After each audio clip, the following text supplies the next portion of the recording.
Ngemu ngeri y'okuyamba ttiimu y'eggwanga The Cranes, omukulembeze w'eggwanga Yoweri Kaguta Museveni agiddukiridde n'ensimbi za Uganda obukadde 756 ziyambe ku by'entambula n'okulabirira abazannyi. Cranes eri mu kwetegekera Commonwealth mu mpaka z'okusunsulamu amawanga aganeetaba mpaka z'ekikopo kya Africa ez'omwaka 2017.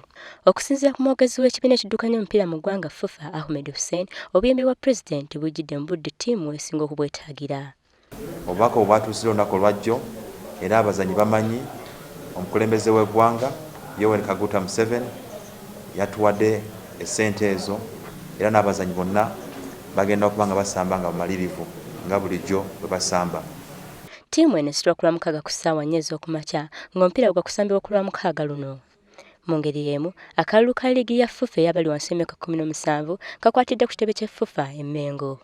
Gye buvuddeko, ttiimu za Azam Premier League 16 zaasabwa okuleeta ttiimu ento za under 17 ng'akamu ku bukwakkulizo okwetaba mu liigi y'eggwanga ey'ababinywera. Mumanyi nti kilaabu za Premier League 16 zonna twazeetaaza oba amateeka gazeetaaza okubeera ne junior team, era olwaleero tukubye akalulu nga ttiimu zonna mweziri kubanga baatuwadde ttiimu zaabwe bwe twali tuli mu process ya club licensing.